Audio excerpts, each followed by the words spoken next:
राधे कृष्णा सभी भक्तों को। तो मैं आज आप लोगों के लिए लड्डू गोपाल की एक सत्य घटना लेकर आई हूँ। तो बहुत बहुत स्वागत करती हूँ आपके अपने चैनल में। तो चलिए शुरू करते हैं। लड्डू गोपाल के भक्त की कथा। भगवान तो भाव के भूखे होते हैं, उन्हें हम बाहरी दिखावे से प्रसन्न नहीं कर सकते। उनके लिए सच्ची श्रद्धा होनी चाहिए। भगवान निश्चल प्रेम भाव पर रिझ जाते हैं। तो ऐसी ही कहानी हम लेकर आए हैं एक लड्डू गोपाल की। एक बार एक औरत श्री कृष्ण की परम भक्त थी। उनके पास लड्डू गोपाल विग्रह थे जिनकी हर रोज़ वो सेवा करती थी। एक बार तीर्थ यात्रा के लिए उनके पास उन्हें एक जगह जाना पड़ गया। उसे एक मास के लिए घर से दूर जाना था। उनकी बहू, जिनकी अभी अभी नई नई शादी हुई थी, उन्होंने कहा, मेरे तीर्थ यात्रा पर जाने के बाद तुम लड्डू गोपाल जी की सेवा करना। बहू कहने लगी, ठीक है माँ जी, आप मुझे विधि बता दें तो मैं पूरी श्रद्धा से उनकी सेवा करूँगी।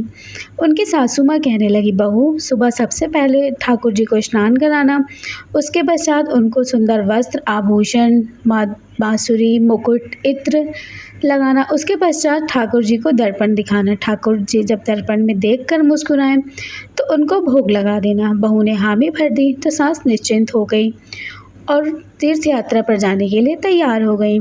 सासू माँ के तीर्थ यात्रा पर जाने के पश्चात जब पहले दिन बहू ने श्रद्धा भाव से ठाकुर जी को स्नान कराया, उसके पश्चात सुंदर वस्त्र, आभूषण, मुकुट पहनाया, बांसुरी अर्पित की और फिर इत्र लगाकर ठाकुर जी को दर्पण दिखाया।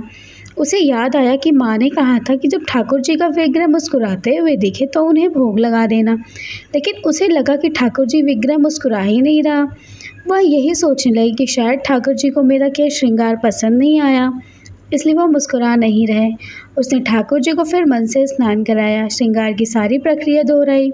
उसे हर बार यही लगता है कि ठाकुर जी मुस्कुरा नहीं रहे हैं, जरूर मेरे श्रृंगार में ही कोई कमी रह गई है।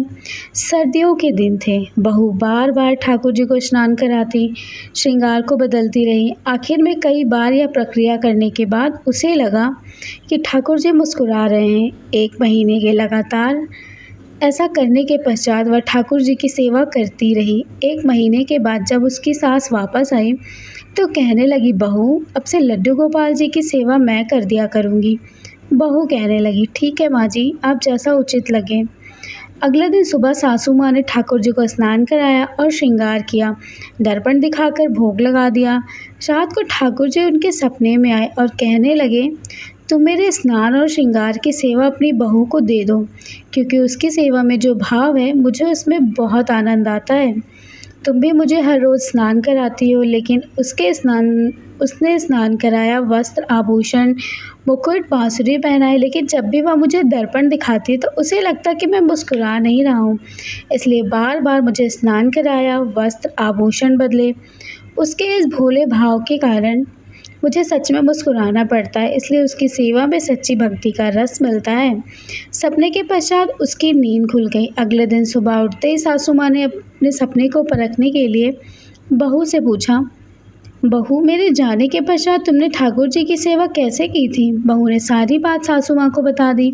सास बहू से कहने लगी, तू धन्य हो, तुम्हारे कारण मुझे मेरे स्वप्न में ठाकुर जी के दर्शन हुए। और अब बहू से कहने लगी, ठाकुर जी चाहते हैं कि उनके स्नान श्रृंगार तुम करवाया करो। यह कहते हुए सास ने अपने स्वप्न बहू को सुना दिया। इसीलिए तो कहते हैं सदैव सच्चे भाव से सेवा करनी चाहिए, क्योंकि वह सच्चे भाव पर ही रिश्ते हैं, बाहरी दिखावे पर नहीं। तो फ्रेंड्स, मैंने ये स्टोरी आप लोगों के लिए ले आई। आप लोगों को पता नहीं कैसा लगा होगा। अगर अच्छा लगा तो प्लीज़ मुझे मेरे चैनल को सब्सक्राइब करके लाइक कर दीजिएगा, और चैनल पे नए हैं सब्सक्राइब ज़रूर करिएगा। तो चलिए मिलती हूँ नेक्स्ट वीडियो में, और तब तक के लिए बाय।